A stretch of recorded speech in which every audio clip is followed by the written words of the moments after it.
El domingo son las PASO, hay muchos chicos que van a votar también por primera vez y vos estuviste con muchos, ¿no? De ellos. Así es. Bueno, a ver, estuvo claro que durante esta campaña de las PASO los políticos estuvieron concentrados en tratar de captar el público joven.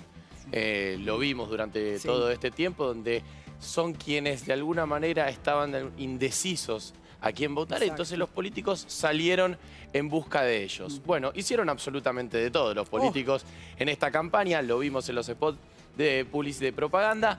Entonces dijimos, bueno, vamos a hablar con los protagonistas, vamos a hablar con ellos, a ver cómo se sintieron al ver a cómo los políticos intentaron captar el voto de ellos. Mirá.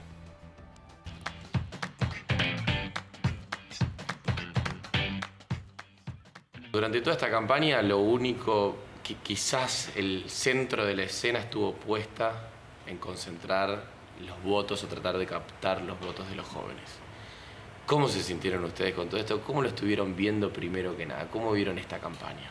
Un poco faltante de contenido real. Con esto quiero decir que sabemos, al menos yo que soy una persona que se interesa, que lee, que escucha a los candidatos, sabemos que hay propuestas concretas, pero pareciera que no está puesto el eje de la comunicación ahí, ¿no? Vemos muchos videos de TikTok, ¿no? Digo, candidatos que hacen coreografías, candidatos que muestran quizás cierto contenido en TikTok, pero no es contenido político de verdad. Nosotros tenemos entre los 20, pero hay jóvenes de 18 años que salen ahora al colegio, en plena pandemia, tienen que buscar trabajo y no saben también cómo hacerlo. Hay un montón de medidas, la ley de alquileres, digo, hay un montón de cosas que nos interpelan y ninguna de esas se ve en las redes, que es supuestamente el lugar donde nosotros tendríamos un poquito más de cercanía. En TikTok hay una farandulización de la política. Un montón de políticos hacen TikToks, pero no contando medidas que vamos a prevenir la inflación o cómo vamos a trabajar con el desempleo. Únicamente haciendo chistes o hablando de, por ejemplo, un montón de cosas que no tienen que ver exactamente con la política. Hay un montón de temas que se están discutiendo hoy, como es la ley de humedales o la ley de etiquetado frontal, o mismo la ley de alquileres, como decía Ine, que nos afectan, la reforma laboral, la reforma judicial. Y sin embargo no vemos que se esté hablando de eso, Sí, ¿no? mira, sacándolo del plano de las redes, porque quizás también se nos como estigmatiza mucho a los jóvenes como que solo miramos las redes y no vemos la tele o no leemos un diario. Y a veces pasa porque nos queremos informar y muchas veces en las entrevistas a los candidatos los que vemos son chicanas, ¿no? Que se pasan la pelota. ¿Qué pensás de lo que dijo el otro candidato? En las redes hay TikTok y en el periodismo muchas veces hay chicana. Entonces en el medio están los contenidos políticos que se pierden. ¿Qué les pasa a ustedes cuando ven esa chicana entre los políticos y en el medio están ustedes? Hay cierta diversión, ¿no? En esa búsqueda de la rosca. Uno consume también la farándula, como decía Pablito. A mí me deprime, si lo tengo que decir.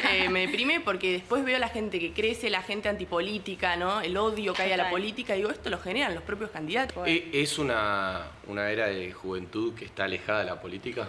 Creo que hay algunas ramas, quizá un poco más de derecha o liberales, que hoy en día tienen un voto joven nacido de las redes sociales importante. O es una juventud muy comprometida, militante, que en cada partido, digo, o es simpatizante o es militante de verdad, o es juventud que no sabe qué votar, no quiere votar y está completamente desilusionada. O sea, es el interés por un determinado tema. Feminismo, ambientalismo.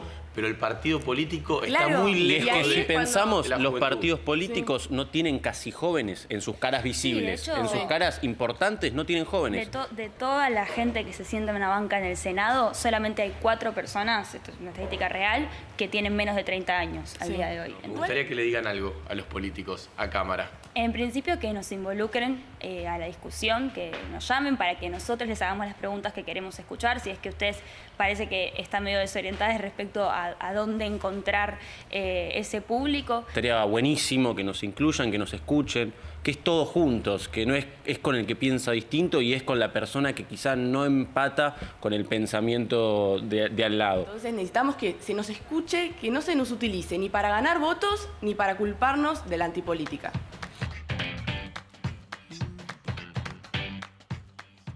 Llamando a los políticos. Bueno, claro y contundente, ¿no? Aquí están los protagonistas. Habría que, evidentemente, los políticos tendrían que escuchar un poco más a ellos, a los jóvenes, que me parece que fue más que claro todo lo que dijeron. Clarísimo. Gracias, Juani. De nada.